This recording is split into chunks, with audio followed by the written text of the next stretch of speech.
together.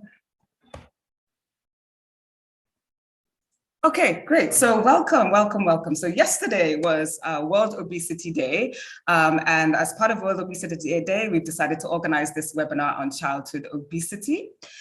So my name is Abby Bejo. I am the founder and director of Lake Health and Wellbeing, and we're a public health NGO based in St Kitts and Nevis.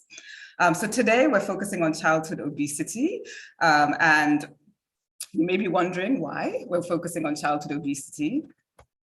So why are we focusing on childhood obesity? So childhood obesity is a significant public health challenge in the Caribbean. So we know that 1 in 3 children in the Caribbean are overweight or obese. Childhood obesity rates are in the Caribbean are on the rise as well. And when we look at St Kitts and Nevis has a significant childhood obesity problem. So PAHO in 2012 reported that around about 47% of children or secondary school children are overweight or obese in St Kitts and Nevis. And in 2017, UNICEF published that around 26% of school-age children in St. Kitts and Nevis are overweight or obese. So children living with obesity are more likely to become obese adults. They're also more likely to develop non-communicable diseases like type 2 diabetes, and childhood obesity also negatively impacts children's mental health. So we certainly need to take action, which is the theme of Childhood Obesity Day, World Obesity Day. So World Obesity Day was yesterday, and the theme was everybody needs to act. So today we're focusing on organizations and individuals who are taking action on childhood obesity. So on childhood obesity. So we have 6 speakers for you. So we're going to start off with Dr. Andrea Busu. She's the principal at Nevis Academy, and she's going to speak to us about the lessons learned from Nevis Academy's No Sugar Challenge. We'll then hear from Ifeanyi Nduku, who's the president of Because We Care, and he'll speak to us about improving the health of children through medical education. We'll then hear from Dominique Matthew, who is a Rotarian, and he'll talk about the work that the Rotary Club is doing to tackle childhood obesity. We also have Renelle Daniel, who is the founder of A Better You Nutrition, and she will talk to us about nutrition for school-age children. Then we'll hear from Dr. O'Loughlin from the Diabetes Association, and he'll discuss some of the lessons learned from the diabetic screening of school children. And then finally, our advocacy officer here at Lake Health and Wellbeing, Iceline Phillip, will talk about advocating for evidence-based health policies. So the way we're going to structure the session is that we'll have the presentations. Halfway through, we'll do a little fitness break because we would have been sitting down for quite a while, so to get ourselves moving a little bit. We're going to change up a little bit. We'll have some questions after each presentation. So if you have a question for the speaker, feel free to use the chat box throughout the session for questions, for comments, and for discussion. So you can put your questions into the chat box, and then we'll direct your question to the speaker. Just to let you know, the session is being recorded, and the recording will be available soon after this session. So without further ado, I am going to hand over to our first speaker. So our first speaker is Dr. Andrea Busu, and she's going to talk to us about the lessons learned from Nevis Academy's No Sugar Challenge. So over to you, Dr. Busu. I will stop sharing my screen, and it's over to you.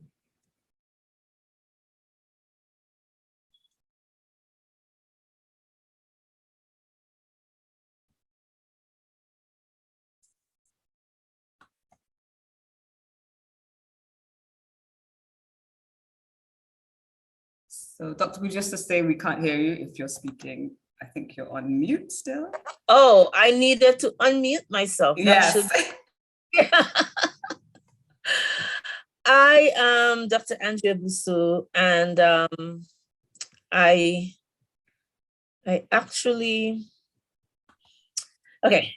am the principal of Nevis Academy. And you said that the discussion would be on the impact of the No Sugar Challenge, the impact of No Sugar Challenge on Nevis Academy. And I would like to just share some background information quickly.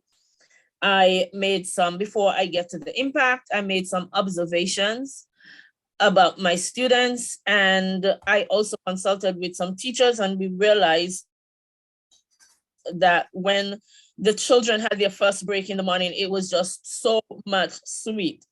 It was cookies and juices and chips and everything in between. There was nothing healthy. And we also realized what was happening with them in after they came from break, after they had eaten. So I went into research mode, and I wanted to check and see if there was any studies done on food and sugar, and the relationship between sugar and cognitive difficulties. I had a very difficult time finding that research, and I had read books like Salt, Sugar, and Fat by Michael Moses. I did counselors on diets and foods, and I looked at the behavior and the cognitive performance.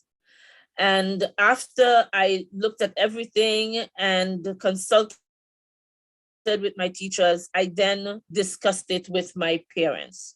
And so the parents were told about it. We got really serious about it because we do insist at school that the first snack, the first break, is a fruit snack. They must have a fruit to eat, and water. And we saw that wasn't working too well because some people will not remember. So we had these talks, and then we did motivational tips in the beginning and during the process. We encourage parents we send out tips, encouraging them and reminding them what to purchase when they went to the supermarket. When we started the process, we collected biographical data, including the weight of the children. And we observed the behaviors as well. A lot of it is anecdotal. In the end, we also interviewed students to find out how did they feel not using sugar for a month. And that was the challenge. And I can tell you that we picked random children. They were not motivated, or what's the word I'm looking for? The parents could not influence what they said because they were interviewed at school at random. The only requirement for doing an interview was that maybe I'll do it on a Monday or a Wednesday where they wear their formal uniform, and I know that their hair is well combed, because I wanted them to look presentable. And most times they are. So therefore, no parent can influence what they say. And they were very honest. We did a number of videos, and the videos are on our Facebook page. Now, in terms of the impact, we saw impact surprised me in some areas because we never even thought about that, but I'll get to that. When I spoke to students, students gave their stories. Number one, it is interesting that, by the way, this is a primary school. Ages K to 12, grades K to 6. And for the No Sugar Challenge, everyone was involved. It is true that in the beginning, we were concerned about those children whose their performance was below standard. However, I did not want to create something that was going to make them feel ostracized or different. And so I took the whole school approach. I wanted it to be fun, and I wanted everybody to benefit from it. So that is important to note, that the teachers and the students also took part in the challenge. We interviewed them, and a lot of them had quite a bit to say. It's on our Facebook page, From the Desk of the Principal. You can find video clips of them. Stuff like reduction of headache. I didn't know that some of my children, as young as they are, suffer from migraine headaches. And they talked about the reduction of the incidences of migraine headache. And that was very interesting to me. A child spoke about eczema. A child has a really bad case of eczema. He seems to be allergic to everything. And he said, you know, Dr. Busso, you know what is interesting? Being off of sugar has helped me with my eczema. And do you know how that affects school? Because many times when I wake up in the morning, I have a flare up and I have to get treatment, and then it delays me in coming to school, which is correct. And sometimes I get to school too late. But I noticed that since I am off of the sugar, I get up, I feel better. My skin is not itching me like how it used to itch me. And I'm amazed. And these are the things that these children are saying. They were very articulate with what they were experiencing. So we had physical evidence in also in some weight loss. And on an average, a child lost about 2 pounds and especially for those children who were on the obese side, because we do have some children, even in kindergarten when they did it last year, who were, you know, very much overweight. And then there was the financial evidence, the financial impact on the parents' pocket. The parents indicated to me that they saw a reduction in their shopping bill, because instead of buying all these sodas, they gave them water to drink, and the snacks, instead of that, they gave them fruit, introduced them to fruit, etc. We also taught the students how to read for sugar on the ingredients. And so I got a call from, for example, I got a call from a grandparent that said she was giving her grandson something over the weekend, and he said, I can't have hot dog, or I won't have hot dog this month because, you know, Granny, ketchup has sugar in it, you know.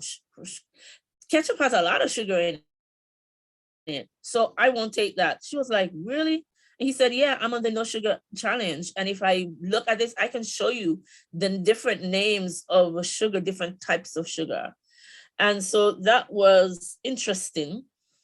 One impact is the environmental evidence that we have. There was a big reduction in garbage, which is interesting, because they were not eating all these snacks. They were eating fruit and drinking water. We did not have to contend with garbage and litter and all of that. And that was rather interesting, because when we started this, I really was not thinking about the impact it will have on the environment.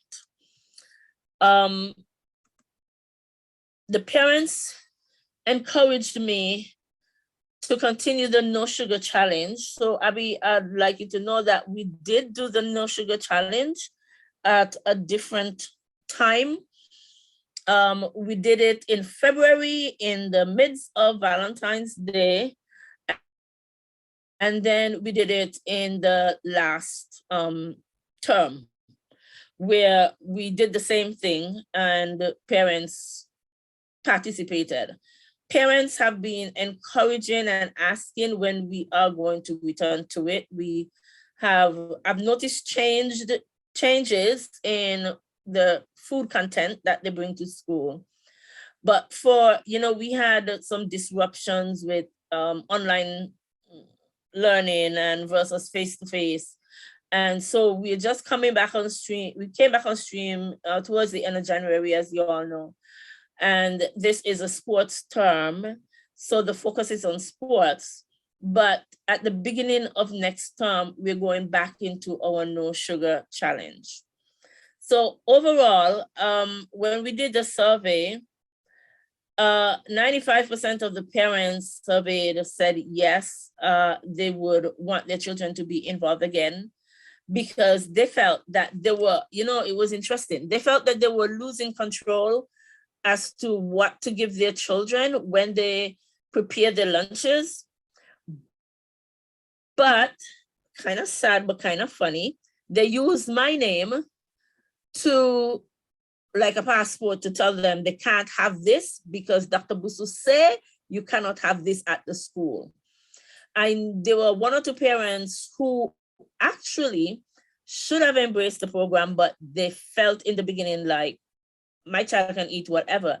And it was observed that the very parents who felt like that were the parents who had children who really need to take stock of themselves because, you know, in our population, we do have increases in child diabetes and stuff like that. So all other non-communicable diseases can be stopped if we just watch our diet and handle our diet properly. But so they used my name as a passport saying that I said that they're not supposed to bring sugar to the school. I saw Miss Daniel is on the link here. When she introduced to the schools at the time, she was, I forgot what her title was, but she was dealing with the nutrition for the schools, and she introduced the No Water, Water Wednesday, where the children in the schools would only drink water, no soda, no ice pop, no nothing with sugar. And my children follow that, and they still are following it, that they don't drink sugary drinks or use sugary drinks on Wednesdays.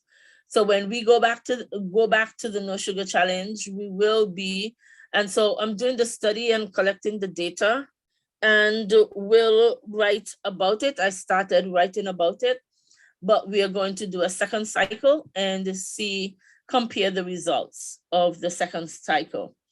Overall, I think that it is a good challenge for schools to do because it helps our children and it helps the parents, it helps their pocket, it helps the school.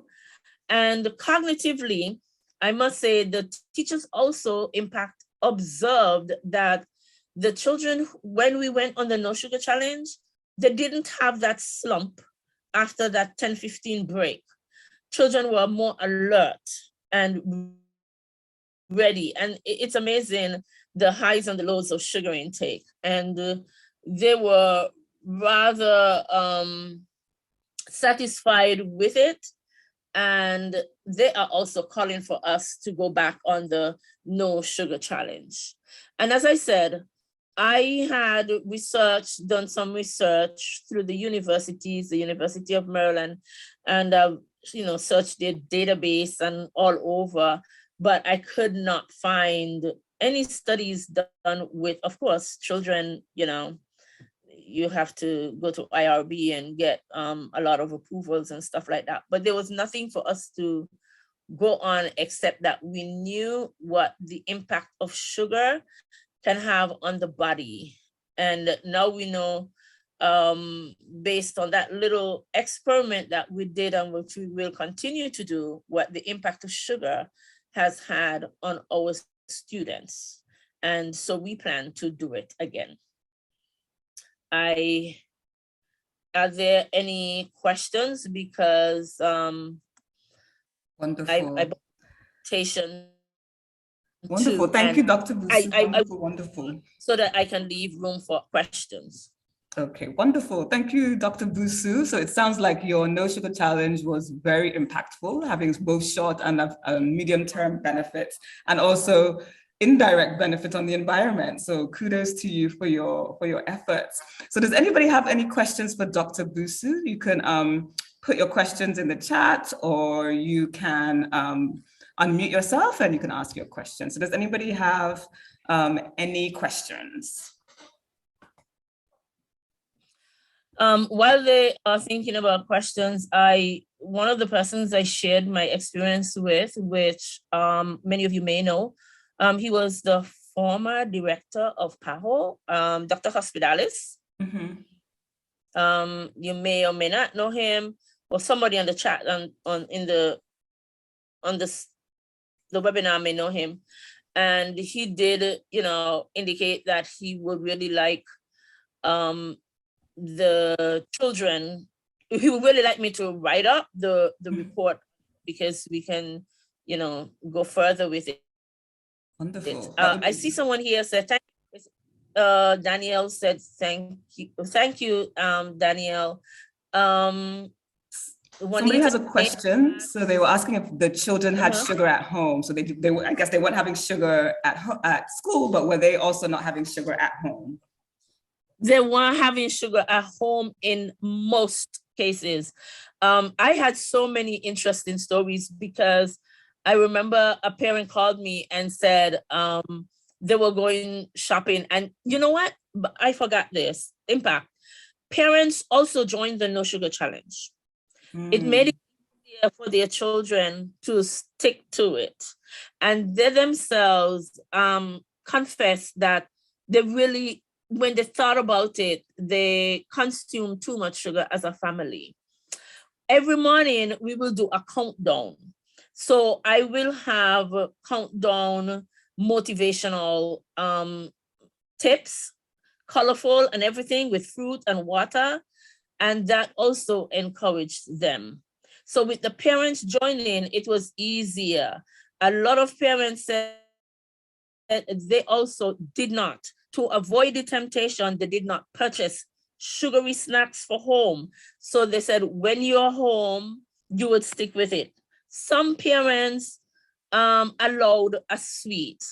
We did it in the month of February. And February is Valentine's Day. And it was so funny when I introduced it in January. The first thing that a sixth grader asked me, so what's going to happen on Valentine's Day? I was like, you got a Valentine? It was too funny. But we allowed them to eat some chocolate on Valentine's Day. That was the only day that we had allowed. And the impact on birthdays. Children that were born in February, and we had a number of children born in February. Birthday celebrations were done, normally are done with children coming and parents bringing their cake and ice cream and all that sweet at 2:00 in the afternoon. We did not allow for birthday celebrations to have all those things. But parents became very creative. Some parents, instead of having their celebrated the birthdays and they bought party bags, but the party bags had things that they can use in the classroom. It wasn't sugar. They became very creative and I commended them for that because, for your birthday. And I was also caught in that too because my birthday is February 9th. And so I was right in it. And I said to them, a friend of mine baked me a black cake. Black cake can last for a long time. I'm not even going to use it. At the end of the month, I wasn't even interested in the black cake because it changes your taste and your behavior. And so I said, okay, so here I am. I'm not going to celebrate with a cake. And I said, yeah, so I had to lead by example. Okay, wonderful. Thank you so much for sharing. That's great that you were able to get the kids to rethink their birthday, or the parents to rethink what they bring in for their birthdays. So in the interest of time, we're going to move on to the second speaker. Thank you so much, Dr. Busu, for your presentation. That was very insightful. You're welcome. You're welcome. Thank you. That's okay. We're going to move on to Ifeanyi Nduku, who is the president of Because We Care. And he's going to talk to us about the work that their organization, which is a medical student association, are doing to improve the health and well-being of children through medical education. So over to you, Ifeanyi.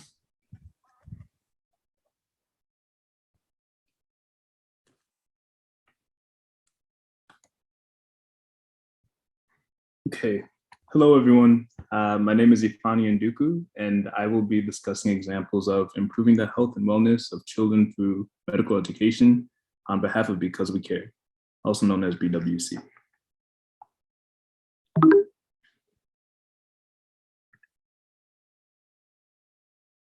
All right, before we move forward, I'd like to express that I became president of Because We Care during the peak of the pandemic.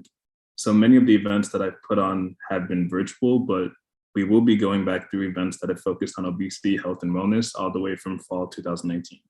And we'll also touch on what we have planned for the future.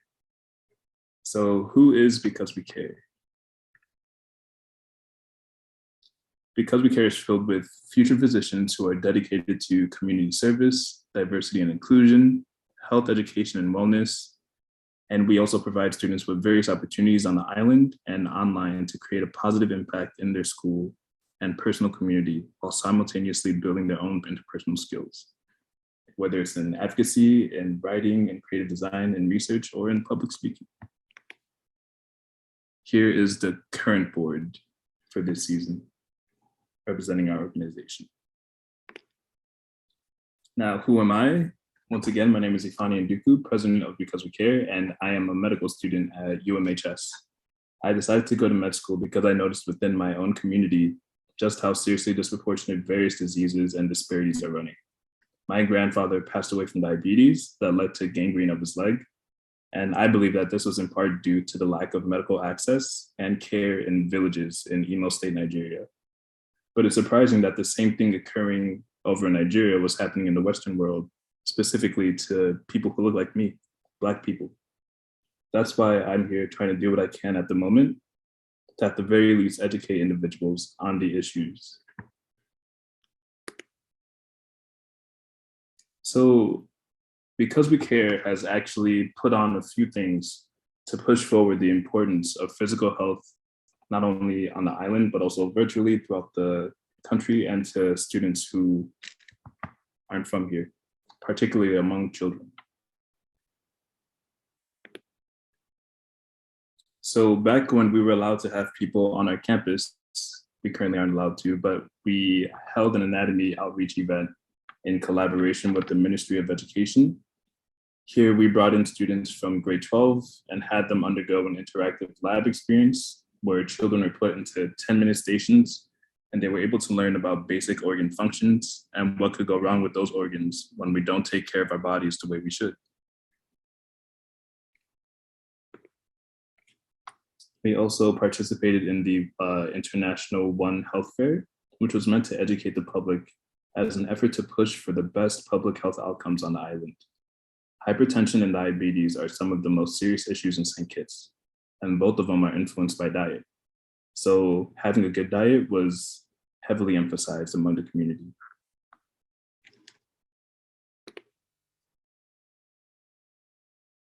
We also exposed first graders to medicine in a fun and interactive way by hosting a Little Doctors Training Day.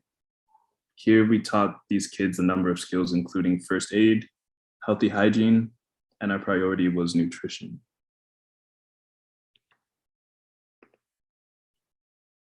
Because We Care also held a health and leadership day camp, and here ninth graders were able to rotate between stations and learn about health medicine and become leaders in health within their own communities.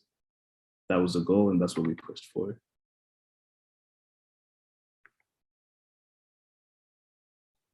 We also had a youth diabetes seminar where medical students were able to essentially run a community diabetes clinic by performing several tests and explaining what individuals can do in the future to prevent and change some habits to receive better results on their tests.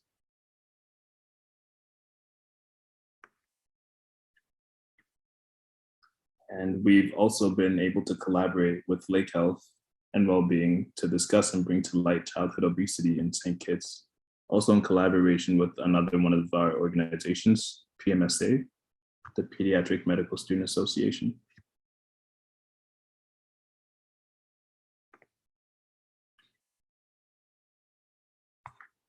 And now I will be discussing plans for the future. So at the moment, I'd like to put forward that we actually promote a man who sells local produce at our school every Tuesday and occasionally on Thursdays as a way to have medical students make and bring their own food to school and spend less money on fast food orders on campus or food that's ordered through 869 to go. Because even though our focus is on the community, we've also been integrated in the community and find that we also are shifted or are navigated into purchasing a lot of our food instead of spending time to prepare it on our own.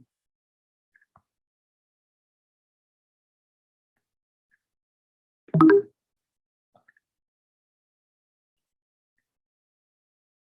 right. Now, the next thing we would like to do in the future is make a shift back to hosting volunteer events and clinical events. As was mentioned previously, hypertension and diabetes are serious issues in the island. So if we could create clinics once again to test for these diseases and to educate people on ways to avoid these diseases, then I think that would be incredible. We have a potential collaboration in this with the Ministry of Education, but there's still more conversations to be held. We also want to collaborate with the majority of our school to form a generalized health fair in town. There are 13 organizations in general, or overall, but there are 10 that focus on health and well-being. So if we can all come together and collaborate with the Ministry of Health or the Ministry of Education and hold the space, rent a space somewhere in town and just hold a big free health event, then I think that would also be pretty cool. There's still a lot to talk about with that, and that may not happen until the end of the year, but it's a potential and it's a hopeful idea. All right, and that is the presentation. I went pretty quickly, I apologize, but if you have any quick questions, then I'm here, you can ask me now. Aside from that, thank you all for your time. Wonderful, thank you, Fiani, for your presentation and for just sharing what the medical students here in St Kitts and Nevis are up to in terms of improving the health and well-being of young people. So does anybody have a question for Ifeanyi? You can pose a question to him and so that he can take that question. So if you have any questions for Ifeanyi, please put them in the chat and we will put them to him.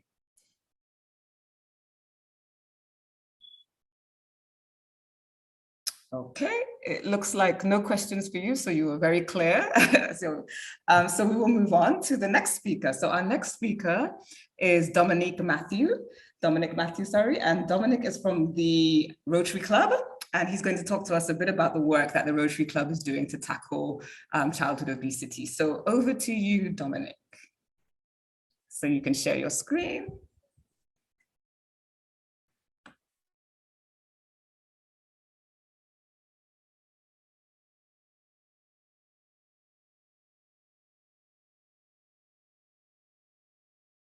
Good afternoon. Allow me to just introduce myself and to say thank you very much for the opportunity while I upload my presentation. I'd just like to give some insight. The Rotary District 7030 that covers St. Kitts in the north, right down to Suriname in the south, has decided to take on health and wellness as one of its mantras as we speak. Childhood obesity happens to be one of those things. As a matter of fact, this week passed for World Obesity Day. We were encouraged as Rotarians to move for 30 minutes, which is part of the 7030 district that we belong to. We were asked to move for 30 minutes and get involved in some form of physical activity. Also this week, we had the privilege of having the district governor visit St. Kitts and Nevis, and on Thursday, she would have participated in a jazzercise event that we had at the Frigate Bellon in St. Kitts. That event was attended by Rotarians, it was attended by members of the public, it was attended by children, it was attended by a few modern citizens as well. So that was a very successful activity for us. However, allow me now to tell you about the Rotary Club of Liamiga's Primary Schools Wellness Challenge, which we've decided to engage in as part of our contribution to the childhood obesity campaign that the district has launched, as well as part of the plans that the club have to partner with stakeholders in St. Kitts and Nevis to get the Wellness Challenge executed. So give me a few seconds and I'll share my screen.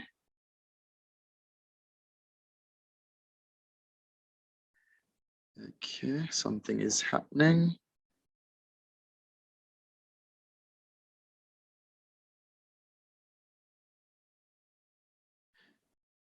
Trying to get my screen loaded. Forgive me, give me a few seconds.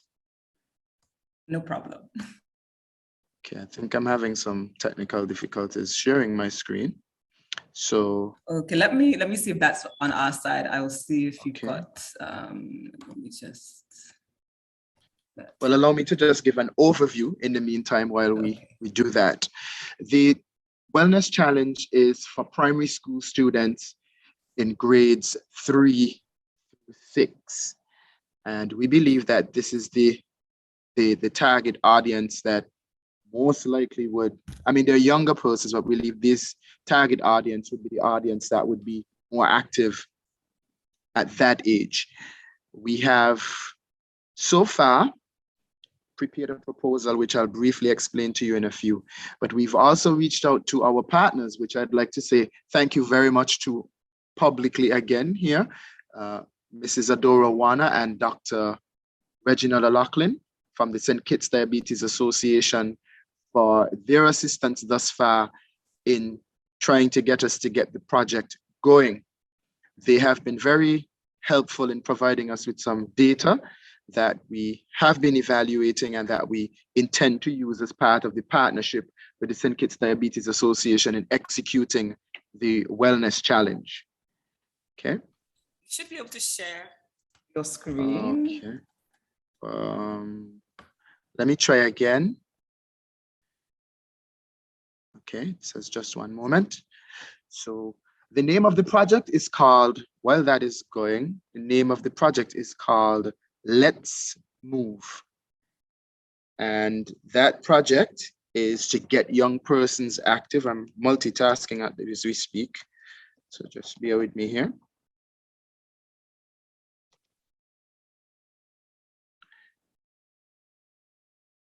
And as mentioned before, okay, I'm not getting through, so allow me to just move through the presentation. So it's targeting primary schools ages 9 to 12, and our project partners would be the Ministry of Education, the Ministry of Health, the St. Kitts Diabetes Association.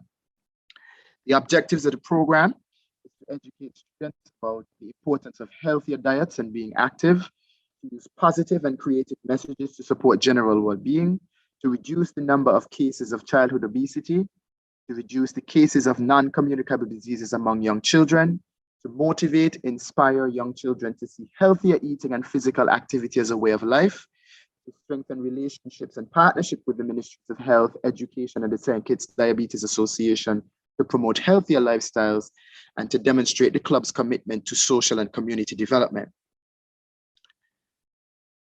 How the project works. We'll merge physical activity with healthier eating habits as the main motivator to encourage and engage children in fun and exciting activities.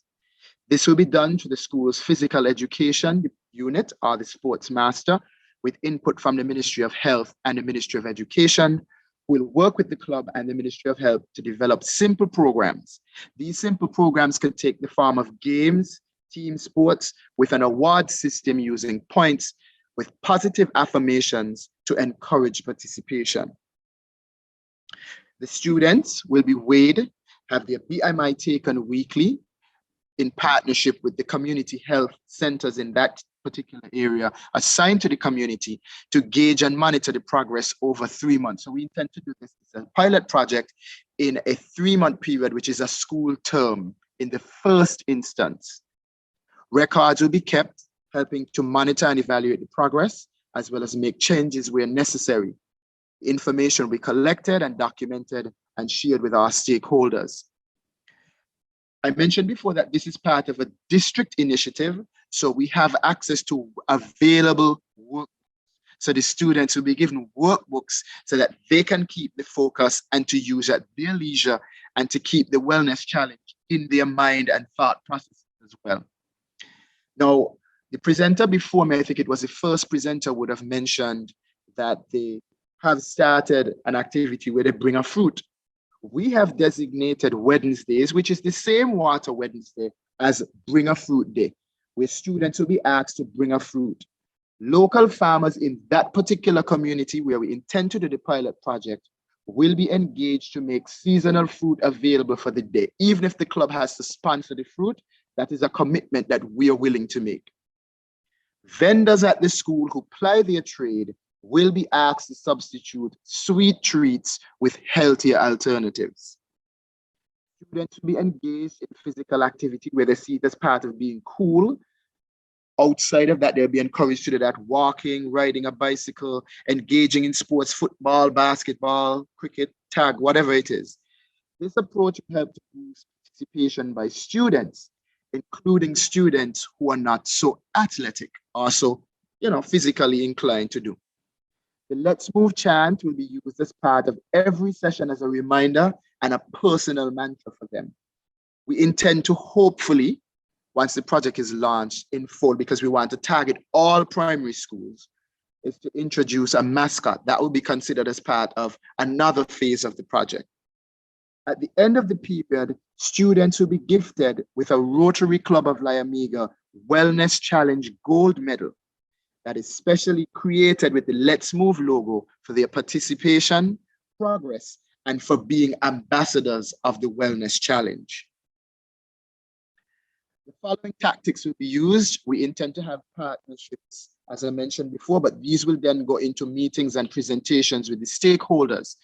The stakeholders at this phase would include the Parent Teachers Association and the community where the school is based.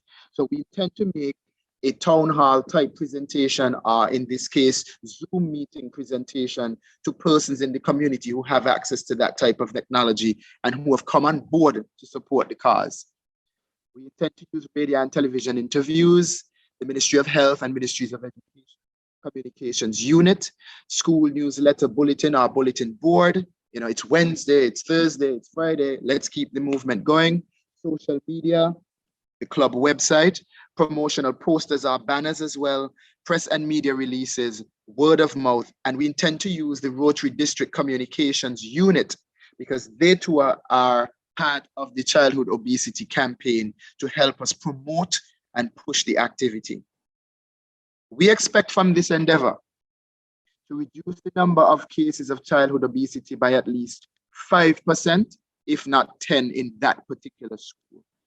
Create active student interested participation, and we hope that spin-offs will be made available where students can engage in other sports. Who knows, they may take to handball, they may take to cricket, they may take to football, they may take to some other sport. We intend to have schools adopt a health and wellness charter or program.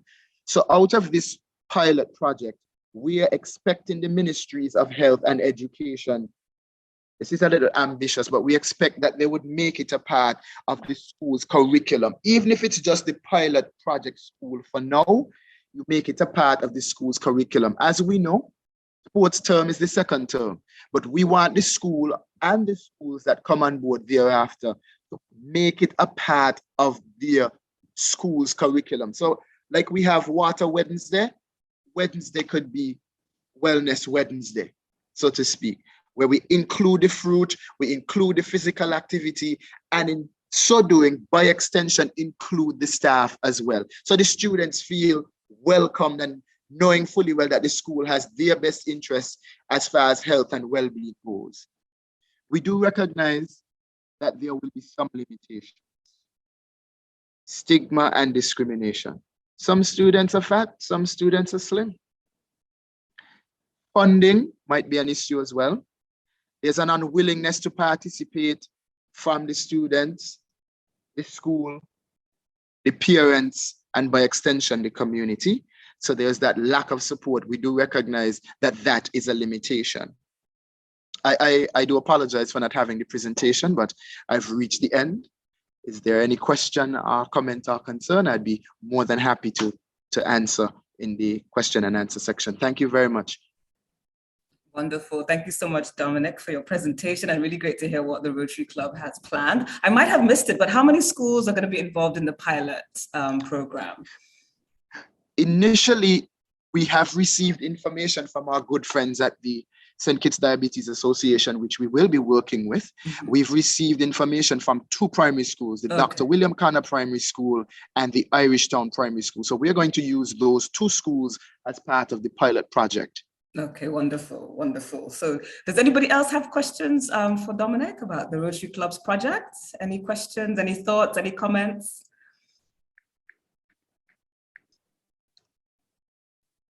Okay, so we'll give people some time to think. Maybe they'll think about their question. Okay, so somebody's saying, kudos, Dominic. This pilot sounds great. I like the community engagement.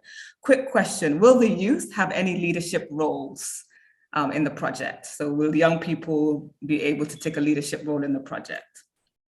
Well, I assume that for the Wednesdays, well, not assume, the intention is for the Wednesdays for the students to be ambassadors for the project. We want to empower them where they want to say, look, it's Water Wednesday and I brought my water. Do you have your water today? It's Fruit Day. Did you remember to bring your fruit? So we want the students themselves to become ambassadors for the project. Not so leadership, but we want them to be ambassadors for good health and well-being. You know, I feel good because I'm doing this on Wednesdays, or I want to participate in the activity that the physical education department has put in place. So I'm looking forward to it. I can't wait to get involved. That's the way in which we plan to take it. We want to empower them to take on these responsibilities that, hey, I'm responsible for my health and well-being. Oh, wonderful, wonderful. Thank you, Dominic, for answering that question. Any other questions You're for welcome. Dominic? Okay, if there are no more questions, then because of time, we're going to skip our little break and we're going to move straight to the next speaker because we know some of the speakers have other commitments. So we're going to move to Renelle Daniel. So Renelle is a public health nutritionist, and she's going to speak to us about nutrition for school-age children. So over to you, Renelle.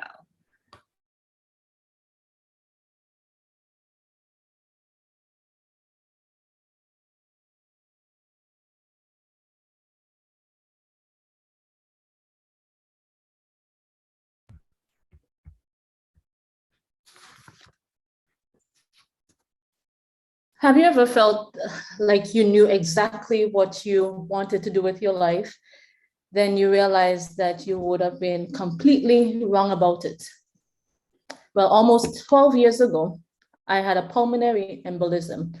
I had a blood clot in my left lung, and it baffled the doctors as to what could have triggered such an event. I had no underlying conditions.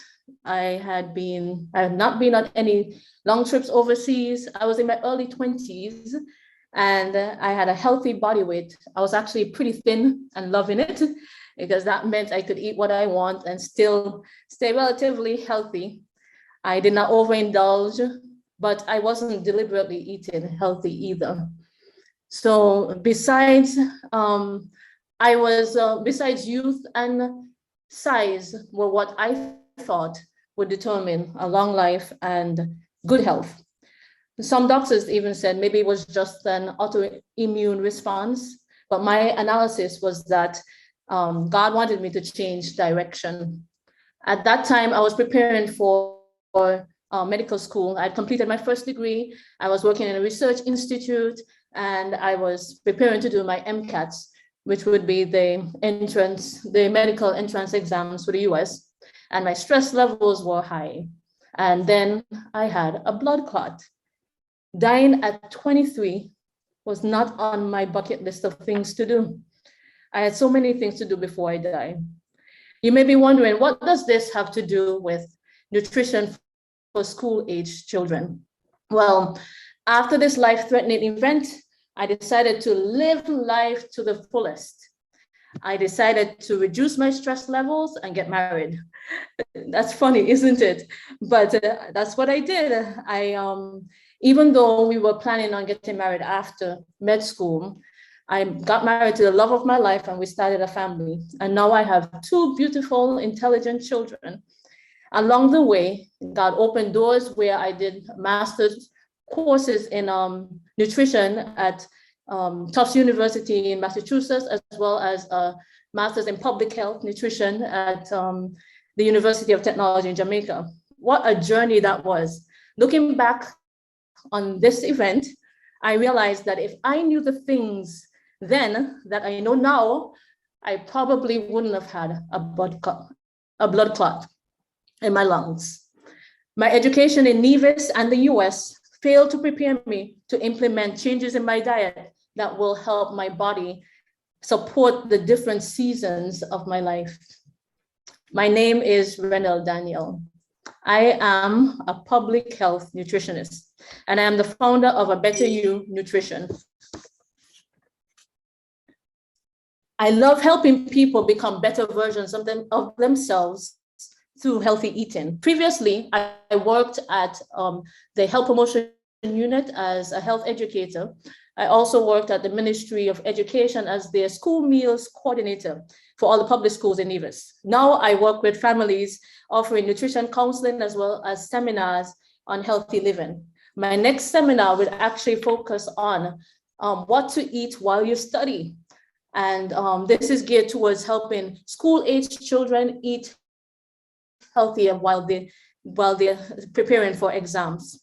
The school environment provides the best way to build habits or healthy habits so that they can support their dreams.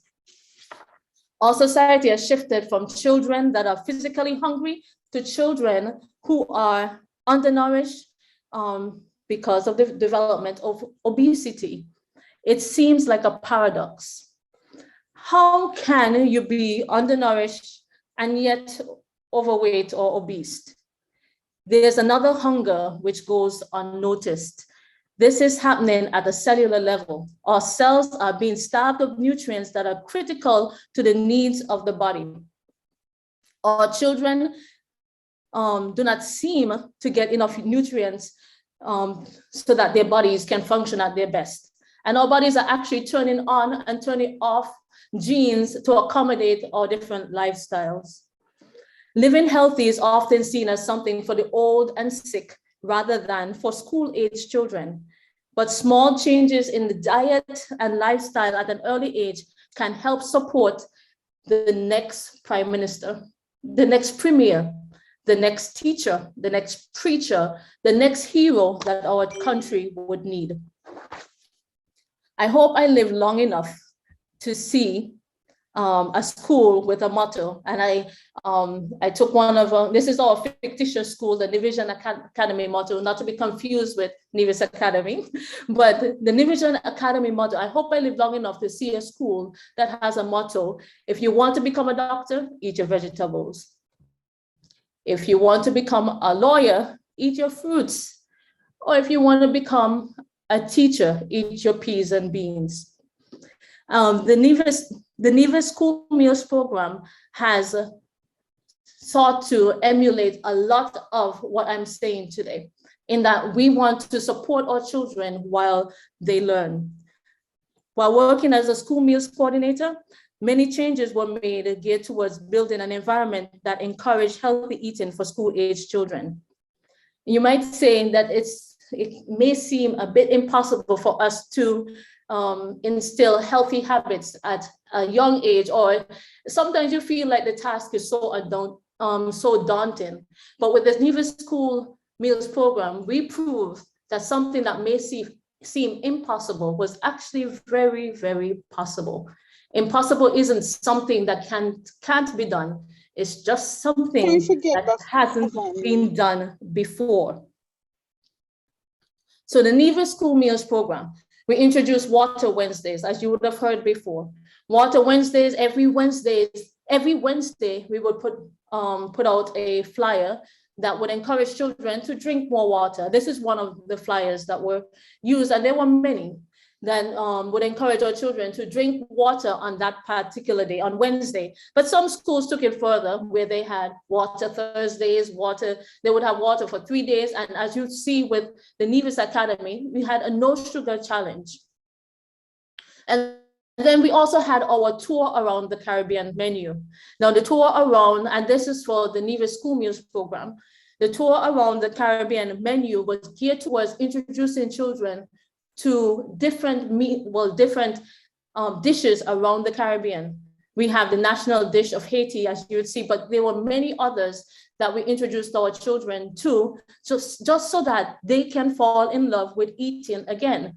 It's not just about stopping hunger. It's about providing an experience for our children. And we had a volunteer from the Taiwan ICDF that would create posters such as these and information around these posters. We also had dishes from Cuba, and I especially put this one in because the ropa vieja was very, very new. This would have been the first time a lot of our children would have tried this particular dish. It's citrus-infused beef with that's shredded, served on white rice and beans, as well as a salad. And our children absolutely loved this dish, although it was so new. And they loved the concept of traveling around the world through the food that they ate. And then there were many different other lessons being learned while they traveled around the world, as with you'd see in this history of Cuba and the fun facts that you would get from traveling to that particular country.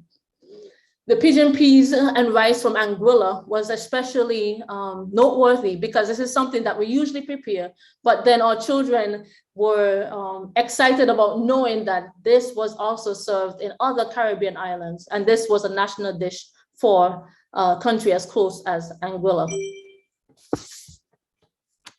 Every week we would have our menus posted on social media. Whether it is whatever week it was during the term, we have a termly menu, but the menus were posted weekly. We had a 6 week rotation. So that meant that for 6 weeks, every day for 6 weeks, our children ate something different. On Thursday, they traveled around the world. On Wednesday was Water Wednesday. And then Friday was sort of dubbed a Fun Friday, where we had wraps or chicken nuggets or something that would be considered a little bit not as healthy, but yet fun because it was served with either fruit or other vegetables. Now, you may ask, how were we able to serve such high quality meals or high class meals with the funds that were available? All of our schools have school gardens. All of our schools would have some form, at least the public schools would have some form of a school garden. We also tried to source things centrally, although each school would have their own kitchen. There were still certain items that were sourced in bulk rather than having each school source their own. And then as a community, we had farmers that supported our schools within their community. So in Gingerland, there might have been a farmer that would have a surplus of a certain item that would donate that to the school. And so it's always a community effort. It's never done in isolation. But we still need your support. Whether it is the school meals program, the health promotion unit, Nevis Academy, the Rotary Club, we need support from the public. It's a community effort. The battle for healthy eating isn't only at the school. Our children can be influenced by what they see on social media as well as by peer pressure. Make the meals about creating pleasant memories at home. Let them be a fuel for a brighter future. We have a limited time to influence our children's eating habit before they leave our homes and school systems. So let us use it wisely. When do you think we would have failed a generation? Perhaps when children graduating are unable to read and write or know basic arithmetic? Well, I propose to you that we would have also failed a generation when our children leave, our school-age children, they leave our system not knowing how to eat healthy. When children believe that they can survive on Cheetos, hot dogs, and other sugary cereals for a brighter future, we would have failed to prepare them for the next stage of their lives. Just like textbooks, notebooks, pens and papers, laptops, and all these are necessary for good education, eating wholesome meals are also a part of a foundation, are also part of the foundation of a good education. Healthy eating is the way to give our children a fair chance to fulfill their dreams unhindered. Whether it is whether they're faced with a pulmonary embolism or blood clot, or they're faced with diabetes or impending heart attack or cancers or whatever their futures might hold, how are we preparing our children to face the unknown? Let's do better. Thank you. Wonderful. Thank you so much, Renelle, for that. It is so interesting to hear about the school meals program and all the great work that you're doing to create some lovely meals, lovely nutritious meals for school children. So thank you so much for all that you have done for the Ministry of Education and the Ministry of Health in Nevis. So are there any questions for Renelle about her presentation, about the school meals program? Any questions for Renelle? Okay. So I guess your presentation was very clear, so no questions. No questions. Okay, so Aislinn is asking, is the school meals program ongoing with those same meals? So I guess, yeah. Is the school meals program ongoing with those same meals? So are they continuing with the same sort of menu that you had previously? Is that continuing? Do you know, or what's the current status of the program? I am unsure of the current status of that. As far as I know, up to last school term, they were continuing with a version of that menu. However, I'm not sure with the start of this term what would have happened. I'm no longer at school meals, and that was from 2 terms prior. So I am not sure the current state of school meals at this moment. Okay, thank you so much. Thank you for answering. Anybody else? Anybody else have questions for Renelle? Okay, so we will move on, pressing on. So time is a bit against us. So we will move on now to our next speaker, which is Dr. O'Loughlin. So Dr. O'Loughlin is the Public Relations Officer at the Diabetes Association, and he's going to talk to us about the lessons learned from their project in schools. So over to you, Dr. O'Loughlin. Yeah, hi, pleasant good afternoon. Good afternoon. Yes, the St Kitts Diabetes Association has been in existence for over 30 years, but it's only in the last 7 years, with the new executive that is in place, we took a turn and decided to do more things and to do better things, to be able to educate the public in relation to issues surrounding diabetes, and of course, the complications and problems and headaches, and of course, the economics that goes along with it, because we thought that that data, that information was scarce. So how did we decide to go about this? Well, we decided, one, to increase educational opportunities. So therefore, what we started doing is every 3 months, we would have educational sessions at a location which, after begging and borrowing, we were able to find a location which did not cost us anything, our budget being a very tight one. And so at those sessions, we presented all aspects of diabetes with various experts, in various areas, surgeons and eye specialists and nutritionists and so on, so that people can have an idea of some of the factors that can go along with the development of diabetes, and also the solution to the problems or the prevention, of some of the complications. So that was a major introduction to education and diabetes and the St. Kitts population. To add to that now, we decided, let us look at the children, because it was around that time that the International Diabetes Federation was starting to pay more attention to diabetes in youngsters, in children, particularly those who are linked to insulin, the insulin-dependent diabetics. And so we decided, let us get a picture, let us get an idea as to what trends and tendencies looks like in the Federation, and what better place to start but in the schools.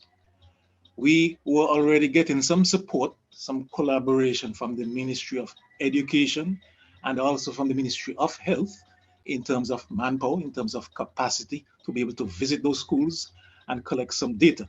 So believe it or not, we went to every single government school in St. Kitts. Mind you, we're the St. Kitts Diabetes Association, so we don't have any similar entity in Nevis. It is our hope, of course, as I spoke to the previous speakers, it's our hope that we can get a Nevis Diabetes Association going shortly. So in St. Kitts, we went to approximately 26 primary schools and all of the government secondary schools, that is to say, all 6 government secondary schools. And the idea was to do some screening. The data that we collected included blood pressure, blood sugars, weight, and height. It is well known, based upon, of course, today's topic, that the weight issue is a major contributor to the development and the aggravation of non-communicable chronic diseases, such as diabetes, such as hypertension. So that is why we thought it fitting to collect those bits of information, and hopefully once we crunch that data, we will be able to come up with draw certain conclusions and make certain recommendations to the persons with the power to make changes. We are an NGO, I must remind you, so we have no power. We only have a lot of chats, and we have the people on board to help us to collect that data. So we went to the 26 thereabouts primary schools, and we tested approximately 40 to 50 students in each school. And I guess you will ask, why that limited number? Well, it's based upon our capacity to perform and our resources.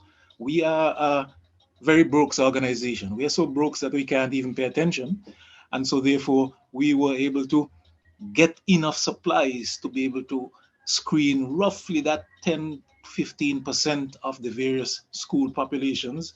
And from natural mathematical deductions and gymnastics, we thought that it would be able to draw reasonable conclusions once we have that sort of population, those sort of numbers. It so happened that around that time, there was a Dr. Richardson who was visiting Nevis, and she is an expert in public health at the University of Virginia. And she visited Nevis having a smaller population than us, and she was doing some observation of trends and tendencies in relation to obesity, of course, and diabetes. And then we heard about her. She was invited to St. Kitts to make a presentation to the St. Kitts Medical Association. So we found out that she had collected some data in Nevis, and she thought the numbers were small, but she didn't have access to more. We now had data from 26 primary schools and 6 secondary schools. And so we quickly arranged a meeting with her, since we didn't have anybody to crunch that data and to make sense out of the bunch of figures that we had. And she, hearing about the numbers that we had, thought, fantastic. Here am I, having a small amount of information from Nevis, and here is an opportunity to get much more information. As you would know, in the subject of statistics, the more information you have, the more reliable conclusions you can draw from that information. And so she readily agreed. She met with myself and the president of the association, and we handed over our data to her. And she went back to the University of Virginia and got some of her postgraduate students to sit on that data and to crunch it, to determine what reasonable conclusions can be drawn from that information. Of course, we ourselves, from our, we are not experts in public health. Some of us are doctors and nurses and so on, and we have ideas how to draw conclusions, but we thought it's better to have somebody whose profession, lends to be able to draw conclusions of that nature. And she came up with some statistics as it relates to our obesity, our overweight problem here from the data which she presented. And I just on my phone actually found it. If I had found it earlier, I would have been able to put it up in a PowerPoint. But however, I'm sure this will not be the last time that Lake Health will be organizing something of this nature. And so we'll be able to get that information out. And here's what she concluded when it comes to the overweight situation. For the 9-year-olds, by the way, in the primary schools, we only looked at the top classes, that's grade 5 and grade 6, and you will ask why.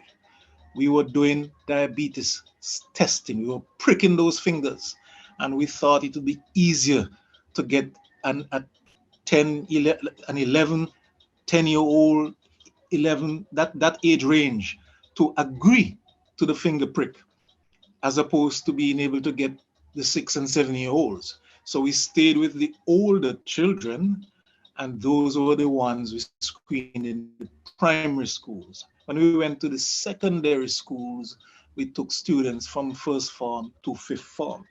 And here's where she drew some conclusions. When it comes to overweight, we had a very small number of 9-year-olds. And of the 9-year-olds, she came to the conclusion that 3 of the 4 were overweight. When it comes to the 10-year-olds, she thought she crunched the figures, and she was able to show that 19% of the 10-year-olds were overweight. The 11-year-olds, 15%. The 12-year-olds, 24%. So that is the data she crunched. And I do not have the information for the secondary schools, but she crunched the data from the primary school information that we presented to her. And so she was able to show that significant number of students who were presenting with being overweight, or even in many cases obese. And so we then started looking around for reasons, potential and possible contributing factors, because obviously if we're going to be advising not only the parent-teacher body, which is one of our objectives, to speak to the parent-teacher body, but also to go back and speak to the Ministry of Education, the Ministry of Health, and see what can we do. Doesn't make sense carrying out an exercise just for the exercise sake. If we want exercise, we'll go and run around the track. But here we would doing an exercise to be able to draw reasonable conclusions out of which we can make suggestions that would make sense. So we took this information, and we had a meeting with the Minister of Health at one stage. We also even met with the cabinet. We were privileged to get a hearing with the cabinet, during which time we presented a number of issues, including the conclusions that we were observing and which were put to us by Dr. Richardson. And from our observation during the visits to the school, certain things we observed. We observed with our own eyes, obviously, and from interaction and interviewing the students. You know, we had little conversations, little sidebars, if you can call it that, as to what they could have possibly been eating for breakfast, if anything at all, just to get an idea. And I don't know if it's because I left primary schools and high school so very long ago, but we were surprised and shocked indeed at things that I did not know existed. There was a plethora of vendors on the periphery of all the schools, and some of their main products being sold to the students were things like cornflakes with condensed milk, popcorn with condensed milk. I was unaware of that. I personally don't eat popcorn, never did, don't like it, and I don't think I will start to like popcorn at this stage. But that was one of the things that seemingly drew many of the students. Condensed milk, we know, is very sweet, and most students growing up, you know, as a child, we like sweet things. You know, I can recall myself licking condensed milk from my fingers as a child.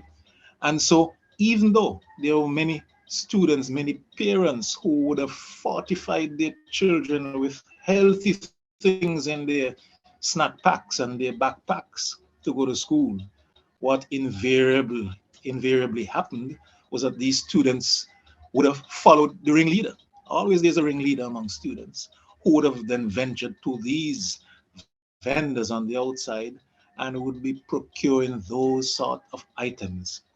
So we concluded diet was a major contributing factor, not only from that observation in school, but during the interaction with the students and hearing what they were having at home. The second thing that we realized, students already were well armed and fortified with various fancy phones and laptops and so on. And so we recognized that their main form of exercise was finger exercise, playing the various games on the PlayStations and the Xboxes and so on, and not enough of the exercise that would be helpful in the management and reduction of complications that can potentially expose you to the risk of diabetes and hypertension. So that was another conclusion we were able to draw just from our interaction with the students in the schools. And so it is with ideas of this nature that we went to the ministry and we were able to make the suggestions. We were able to make recommendations. And we were hopeful that whether it would be by virtue of legislation, or harsh talking to with the vendors, or perhaps whatever means necessary to encourage vendors to change the composition of their trays on the outside. Because really and truly, we don't want to put them out of work. We don't want to put them out of a source of income. We can't do that when we ourselves don't have a substitute for their income source. But we would want to find a way to encourage the vendors to have the healthy options, and healthy options were spoken about in all the previous speakers. There are various ways to have fruits, made available, and natural fruit drinks without the sugar added, and we thought that with these suggestions, we could get the Ministry of Health to come on board, we could get the Ministry of Education to come on board, and certainly this would hopefully result in a change in the numbers that we were seeing. It so happens that we got some recommendations from the same Dr. Richardson. Those recommendations came since in 2018, thereabouts, and she had suggested, certain improvements we can do to our modus operandi as it relates to the collection of the data. So we decided that we'll go back to 5 selected schools, 30 students per school. We took 3 primary schools and 2 high schools, and we, with the recommendations and improved way of collecting the data as is recommended by Dr. Richardson, we, in pandemic conditions, visited those 5 schools and collected the data. And we still have not gotten that data analyzed, but hopefully in a subsequent release, I'm sure Lake Health would be interested in organizing something of this nature on a more regular basis, and we would willingly be a participant, in anything of this nature, because our objective at the end of the day is impacting the lives of persons afflicted and affected by diabetes, with the hope that we can see less of the diabetes and less of the complications associated with diabetes. And as we clearly enunciated during this afternoon's presentations, childhood obesity, overweight, and so on is a major contributor. So with that, in a little nutshell, that is myself, Reginald O'Loughlin from the St Kitts Diabetes Association, giving a snapshot of what we are embarking on, as we carry out our work for the improvement of the lives of persons afflicted with diabetes. Back to you, Control. Okay, wonderful. Thank you so much, Dr. O'Loughlin. That was so interesting. We really appreciate you taking the time to go through your project with us. So, and interesting to hear about the vendors. And I guess there needs to be a lot of work to see if we could work with vendors to try and see if they could transition to selling more healthier options to the children around school. So it's interesting to hear that. Does anybody have any questions for Dr. O'Loughlin? Anybody? I have a very quiet audience today. So does anybody have any questions for Dr. O'Loughlin? Okay, great. And that's a question I had on my mind as well, Aislinn. So thank you. So Aislinn is asking, based on this research you did, are there concerns over children being pre-diabetic? So any signs of children being pre-diabetic? Well, definitely, definitely some of the numbers we got, and I don't have those final figures here, but there definitely were some who presented with sugar numbers, the glucose numbers in the pre-diabetic range. We did get 1 or 2 who were actually for the first time known to be fully diabetic, but the numbers were very small. They were not very significant. However, because we saw and concluded that we are number who are at high risk by virtue of the risk factors, the obesity factors, and some of them with a strong family history. There's a type of diabetes called mature onset diabetes of the young, for which we would obviously would have been observing some of these students.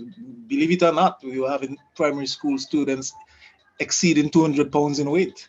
Just for, let persons know, they were primary schoolers over 200 pounds.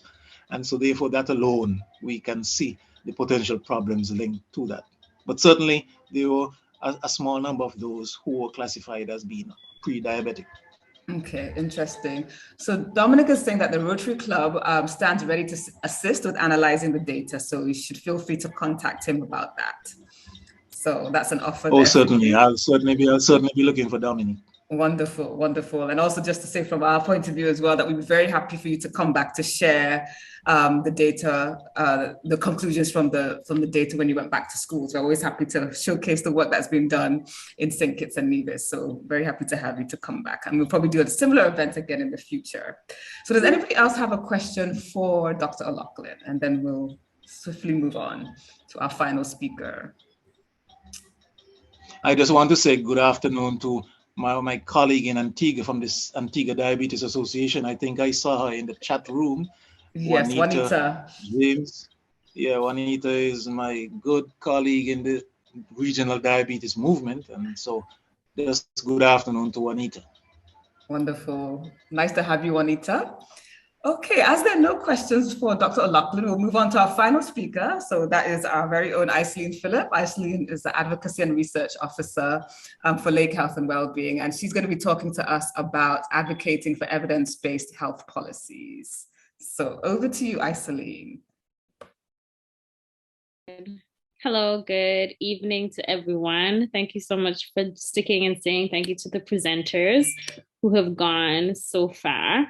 Really informative. So I'm here to round out the presentations today by focusing on advocacy around public health, particularly for evidence-based health policy development. And so my focus for this evening for this presentation is to really look at campaigns that have been executed and ongoing in St. Kitts and Nevis, as well as throughout the region, and identify policy solutions and point to evidence of success for these policies that we're actually advocating for, beyond just kind of trying to spread awareness and doing the great work that we hear that the presenters have been doing in their own spaces and places. So I'll go right in. I'm just gonna try to, okay. Can you see my presentation okay? Yes, we see your presentation fine. Okay, great, thanks. Okay, so again, just to set the context, so we already know what the problem is. We have very high prevalence rates of obesity and non-communicable diseases across the region. In St. Kitts and Nevis, the rate is 1 in 3 children, and I believe that's the same regionally in terms of our obesity prevalence among children. And so first, they must be looking for 3 main policies. So these 3 main policies include front of package warning labels, banning the sale and marketing of sugary beverages in and around schools, as well as sugar-sweetened beverage taxation. Now, these are policies that are recommended by the World Health Organization. These are policies that are being lobbied for throughout the region in different islands. And I'll give some examples of where these policies have been implemented, where research shows that they are effective, and evidence of that effectiveness. And so first policy solution that we're talking about, we have front of pack warning labels. Now, front of pack warning labels actually allow consumers to quickly, easily, and correctly identify packaged foods that are high in critical nutrients of concern. So foods that are high in sugar, sodium, and trans fats. Now, we have there are multiple varieties existing currently of nutrition labeling systems. And some of you may be familiar with some of these that are on the screen. However, when it comes to the advocacy around front of pack warning labels, what we have been advocating for is the PAHO recommended model of nutrition labeling, which is the octagonal high in warning label. Now, this warning label is what we have really been, particularly our colleagues at Healthy Caribbean Coalition, they have been taking the lead in terms of making sure we can advocate for this regionally, because these warning labels have been found to perform best at actually enabling consumers to make healthier food and drink choices. Now, as you can see, they're in the form of a stop sign, which is immediately recognizable to anyone. That's adults, children, persons who have high literacy, persons who have low literacy. And so what it does is it essentially tells you that this product is high in sugar, it's high in fat, it's high in sodium. And so then that would empower the consumer to be able to make a shift to other products that particularly would be low in these nutrients or these in these items that are bad for their health. And so with this advocacy, what we're seeing, what we've been pushing for is there's a lot has been going around because CARICOM leaders are actually voting on this labeling standard, and advocacy around this continues. Like I said, this is a regional labeling standard that was being voted on by CARICOM heads of state. And so the advocacy around it has been forthcoming, where different organizations and institutions across the Caribbean, different Caribbean islands, have actually been working and advocating in different ways around it. So as an example, I actually have a video that was produced that gives a bit more information on front of pack labeling. And I'll play it here just so we can get a sense of what that advocacy has looked like. Mom, you okay there? Doc said I need to make better choices to get my high blood pressure under control. He said I need to watch the salt. I think he meant you need to do things like read the nutrition facts on the back of food packages. Okay, these labels are so hard to understand. Why can't they be simpler? They could be, if our leaders adopt the warning labels that are shaped like a stop sign on the front of the food packaging. Wishful thinking, my dear. No, Mom, it's not. CARICOM leaders are currently voting on whether or not they want to introduce them. These labels will make it easier for Mama, you, and even me to tell when packaged foods are high amounts of sugar, fats, and salts. He's right. Eating too much of sugars, fats, and salts is linked to obesity and non-communicable diseases like heart disease, diabetes, and cancers. Leading causes of death in the Caribbean. You know, my mom is not the only one who needs to watch what she eats. Us children are at risk too. We're basically drinking ourselves sick. Now, last Dio, you need to wear glow. Caribbean leaders can make a real difference. Now more than ever, we need them to step up. Now, more than ever, we need better labels so we can make better choices for better health. This message was brought to you by the St. Lucia Cancer Society in association with the Healthy Caribbean Coalition. Okay, so again, this was just one example of the type of advocacy materials that have been produced and published and distributed widely around front of pack warning labels. Again, because this was a vote that was taking place, I think it was just last year, towards the end of last year among CARICOM leaders to be able to standardize this labeling standard across the region in order to help consumers to easily identify products that are really bad for our health. And so front of package warning labels, we still continue to advocate for this as a policy solution, because there has been research done by the University of West Indies in Jamaica, where they actually tried and tested front of pack warning labels, and it was shown to be effective at helping consumers to easily identify those foods and choose options that are healthier for them.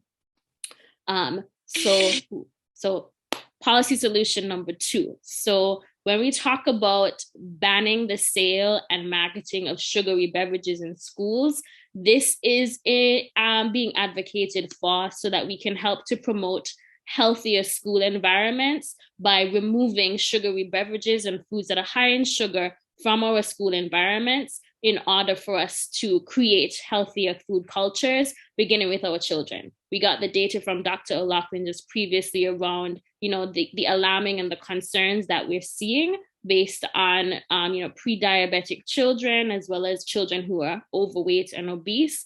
And so this policy solution is being advocated for in order for us to shift the trajectory of the upcoming generation. And so what we've seen is that in various islands, some of these bans have been made on a governmental level as well as institutionally sanctioned. So examples of this, we have in Trinidad and Tobago in 2017, Cabinet made a decision to prohibit the sale or serving of sugar-sweetened beverages in all government and government-assisted schools. And so based on that, that law that they passed, they found that the outcome, basic data showed that the consumption of sugary beverages actually decreased by 25% from a 75% consumption rate in 2011 to a 49% consumption rate in 2017 after they passed this law. And so this ban obviously shows that it is effective in actually helping students to reduce consumption, at least while they are in and around the school environment. Similarly, in Barbados, or the Heart and Stroke Foundation in Barbados, they are they're currently in the process of piloting a program where they have removed and restricted the sale of sugary beverages in and around 6 primary schools. I believe they're private primary schools. And what they've done with their program, with this pilot program, is they're building it out so that they're not just focusing on removing the sale of these products, but they're also establishing school health clubs in order to promote ambassadors, so student ambassadors for health, similar to what the Rotary Club is doing with their plans for their project. And so they're establishing school health clubs in order to make sure that education for the children is also primary to the program. And also they're including sensitization of the stakeholders. And the stakeholders include the parents, teachers, and of course the vendors,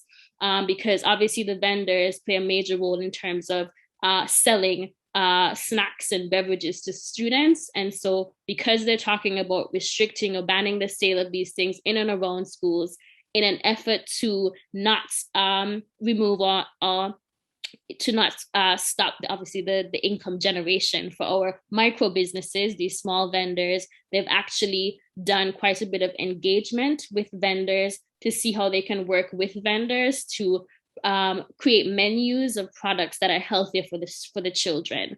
And so that pilot project is ongoing, and from our counterparts in Barbados, we've heard that that's actually been going quite well for these 6 pilot schools, and the data that they're collecting from this has actually contributed to the development of this nutritious school policy that they're actually currently advocating for in Barbados.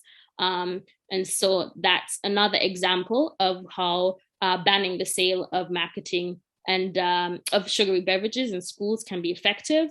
And of course, I have the Nevis Academy example. So this would have been, we heard from Dr. Busu at the start. She was our first speaker, but I did include Nevis as an example because institutionally in this one single private school in Nevis, because of the no sugar challenge, where the principal enacted, removing sugary beverages and snacks and foods for a month, the results and outcomes of that policy for that month was that reported health benefits for the students. There were observed changes in the students' mood and in their focus improved. And of course, there were spin-off benefits in terms of the environment and finances because parents were buying fewer of these sugary snacks, and there was less trash generated because children were eating more fruits and drinking more water. And so again, positive outcomes from implementing this policy solution around banning the sale and marketing of sugary foods and beverages in and around schools. So finally, the third policy solution that we're also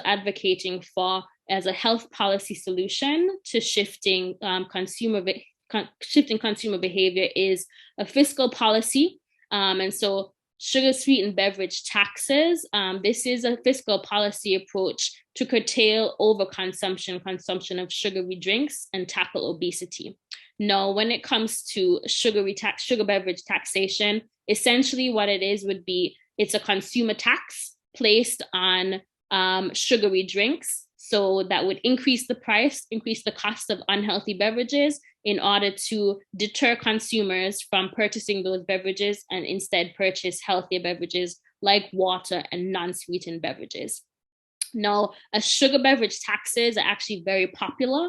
They exist in more than 50 countries worldwide, so it's not new at all, particularly when it comes to our region. Sugar beverage taxes have been implemented in Barbados, Dominica, and Bermuda, and across Latin America. Popular examples would be in Mexico and Chile. And so there is precedent for sugar-sweetened beverage taxes.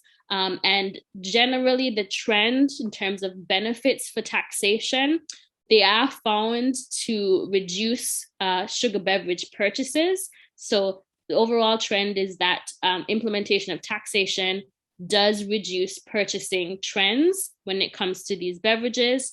It also reduces the public consumption of sugar because, like I said, the intention is to place a higher tax, making these beverages more expensive.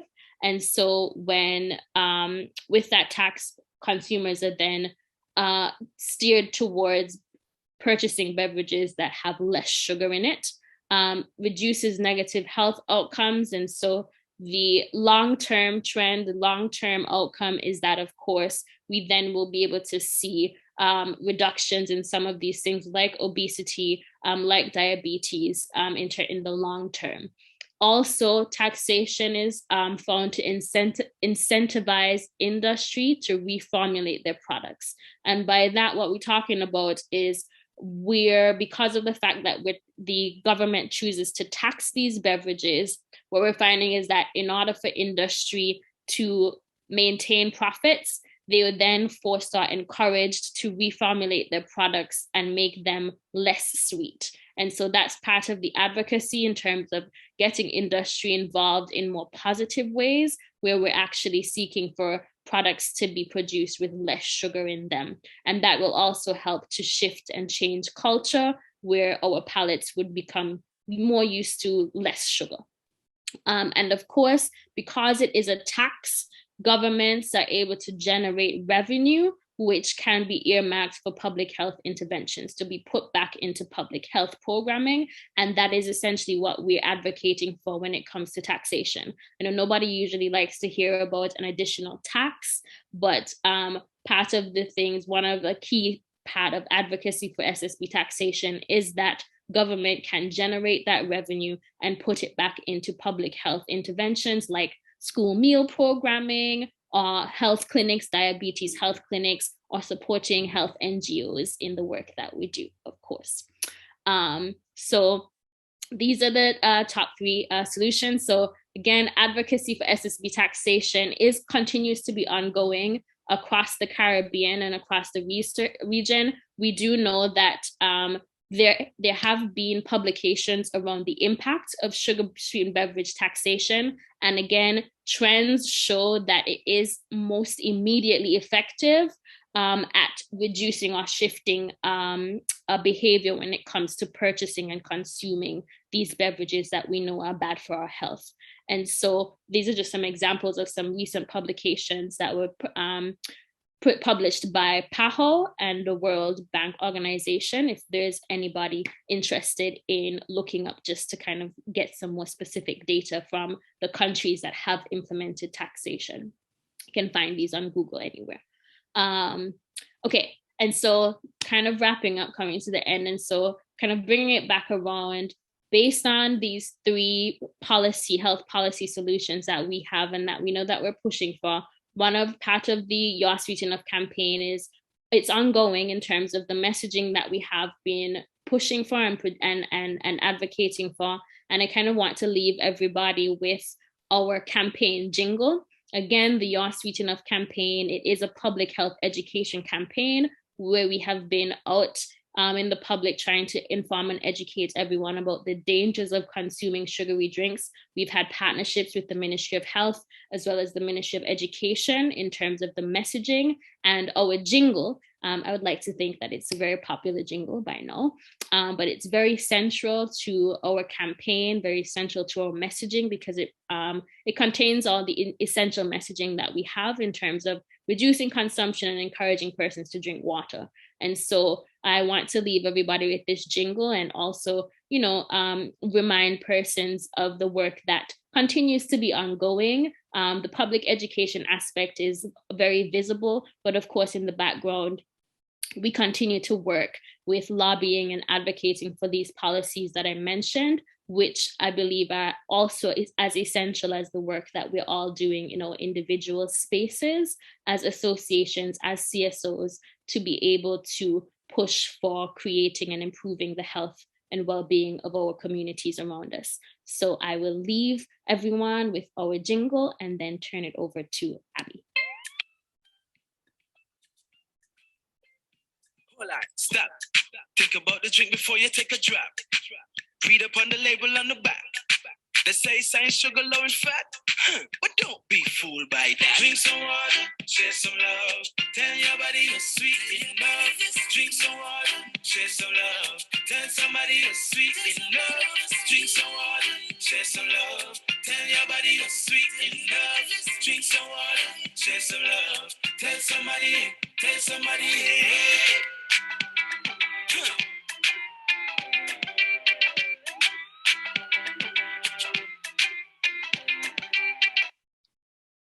Okay, thank you all very much, and I'll take any questions that anybody has.